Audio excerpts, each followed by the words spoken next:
Isso aqui ganha um mote, né? Ganha um mote muito forte para você falar, esse aqui é um anistiado, esse aqui padeceu no 8 de janeiro. Mas é claro que tem um processo ainda a seguir, que é a anistia.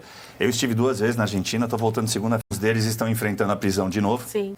E apesar da Lei 24767 de lá, a Lei de Extradição, dizer no artigo 20, se você tiver o status de asilo político, você não deve nem ser detido, eles estão presos e aguardando os julgamentos na prisão.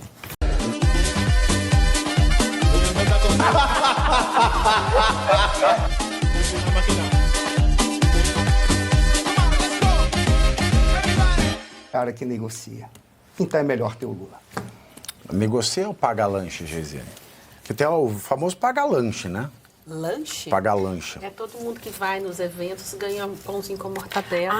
eu quero ir suquinho de também. maçã. É verdade, é Nossa, eu verdade. quero também. Olha, a nossa bancada aqui colocou muito bem a situação em relação ao Bolsonaro, o professor, como sempre, o doutor Cláudio, todo mundo colocou muito bem aqui a questão. E aí, a gente pode ser acusado de fazer um proselitismo político, tendo em vista que uma das figuras do inquérito é o Jair Messias Bolsonaro. Então eu resolvi trazer aqui uma das pessoas que está na lista dos 37 indiciados. O nome dele é José Eduardo de Oliveira.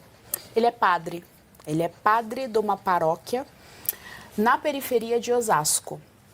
E a acusação que é feita a ele é uma viagem que ele fez a Brasília para prestar direção espiritual. E direção espiritual ela tem que acontecer sob sigilo. Tanto ela quanto a confissão dentro da Igreja Católica é sob sigilo, e isso vale, inclusive, para a jurisprudência. Em nenhuma hipótese, não existe nenhuma hipótese na face da terra que faça com que o conteúdo dito numa direção espiritual ou confissão venha a público. E aí, ele é acusado de alguns crimes. E aí eu faço questão de escrever o que o Moraes diz em relação ao relatório da PF dos crimes desse padre.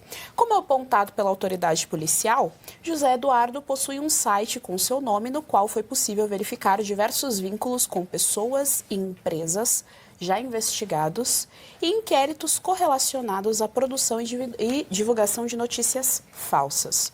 Então, o grande crime é ter um site que mencionou pessoas que fez a tal da notícia falsa, que a gente nunca sabe o que é a notícia falsa. Relembro mais uma vez o caso do Instituto Butantan, que assim que fez uma primeira vacina disse que seria só 1 ou 2 doses e que qualquer coisa fora disso era fake news.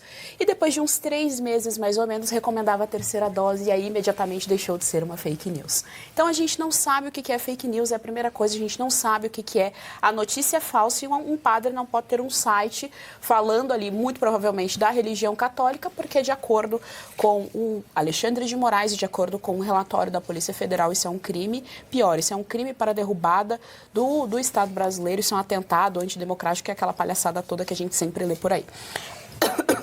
Além disso, outros 2 crimes... Eu achei que você ia falar que esse padre é exorcista, aí eu ia entender. Aí você ia entender, né? Ele não é exorcista, mas está precisando de alguns lá em Brasília. Outra coisa que é considerada crime, de acordo aí com relatórios e com notícias que saem na mídia, é publicações antifeministas. Então, também sou criminosa, minha página no Instagram é o que mais tem. Ele fundou uma escola, Maria Mater, que é uma escola católica. Ele fundou essa escola, então é também criminoso, e ele tem algumas aulas que ele vende na internet e tal, e o dinheiro é revertido para a paróquia. E nessas aulas ele ensina sobre a Bíblia, a história da Bíblia, a história da Eucaristia, enfim, ali de interesse dos católicos. Então, tudo isso é considerado crime e golpe de Estado, de acordo aí com o relatório da PF, de acordo com a investigação que vai seguir aqui para frente. E aí eu só quero lembrar de uma coisa e fecho a minha fala. Em 2022, todo mundo era considerado criminoso se falasse da amizade do Lula com Daniel Ortega, que é o ditador lá da Nicarágua. Na Nicarágua, há uma perseguição cristã absurda contra a Igreja Católica. E claro, eu estou aqui colocando a Igreja Católica, mas isso se estende a todo cristão. Portanto, os irmãos protestantes também estão ali no bolo da criminalidade. E aí, né, a justificativa para o padre estar no inquérito é que ele está causando uma desordem e provocando, né, a queda do Estado. Na Nicarágua, um bispo de 55 anos está sendo perseguido lá, acusado de, abro aspas, organizar grupos violentos incitando-os a realizar atos de ódio contra a população, causando um clima de ansiedade e desordem, perturbando a paz e a harmonia da comunidade, com o objetivo de o quê? Desestabilizar o Estado da Nicarágua e o quê? atacar autoridades constitucionais. Então, o Kiko, ou o gato, agora é Venezuela, Nicarágua e Brasil. É isso que eu tinha para falar. Não, o Brasil tá pau a pau com o inferno já. Tá pau a pau com o inferno. É o inferno, isso aqui. Porque perderam a vergonha na cara, Ana Paula. Essa aqui é uma ditadura, assim... É a mesma coisa que falar assim... Olhar alguém de Brasília e falar, não, nossa democracia, a legitimidade da social, é a mesma coisa de ver a Titiolina e falar assim, ai, eu não perdi a virgindade. Não é? É, exatamente. Olha, todos aqui já abordaram o tema e o que nós percebemos é que há um efeito pós-eleição Trump, na minha maneira de ver. A ditadura de toga aqui no Brasil está instalada e eles passaram há muito tempo do que eu chamo de ponto de retorno. Então, agora é sempre esticar a corda. Então, como o professor Marcelo Suano falou aqui, o cálculo político vai ser feito dia a dia, né? Eles têm hoje um medo, porque existe sim uma reação da direita ou dos bolsonaristas ou de outros grupos de direita, existe uma reação, a população está atenta, estamos vendo o que está acontecendo. Isso não é um fenômeno que acontece só no Brasil, como a Geisiane acabou de exemplificar. Nós estamos em uma guerra de narrativas e de valores e uma guerra, inclusive, contra os valores ocidentais que está acontecendo em vários países, para não dizer em todo o mundo. E o Brasil está inserido dentro desse contexto. Só que hoje nós temos o efeito Trump, que causou um reboliço em várias partes do mundo, e eu acredito que não é uma coincidência essa esticada da corda agora, inclusive contra a anistia, né, foi falado aqui muito positivamente, esses presos políticos ou refugiados políticos, após a anistia, se tornarão lideranças políticas, é muito provável isso. Então, tudo isso não tem nada de jurídico e não tem nada de baseado em lei, tudo isso é cálculo político, porque nós estamos numa guerra contra pessoas que querem tomar o nosso país. Já tomaram. E não acontece. Já tomaram, meu amor, já tomaram, já está tomado. Nós vamos virar. Eu tenho muita esperança que nós vamos virar esse jogo com as pessoas que eu tenho conhecido durante esse trabalho que eu tenho feito nos últimos meses. Batman, Super-Homem. O Super-Homem, Homem-Aranha. Mas eu vejo que cada vez que se cala um, aparecem novas pessoas. Ela conheceu o Chuck Norris. Conheceu o Chuck Norris. Vai ver o Chuck Norris aqui. Chuck Norris contra Alexandre. Posso fazer um comentário que você disse?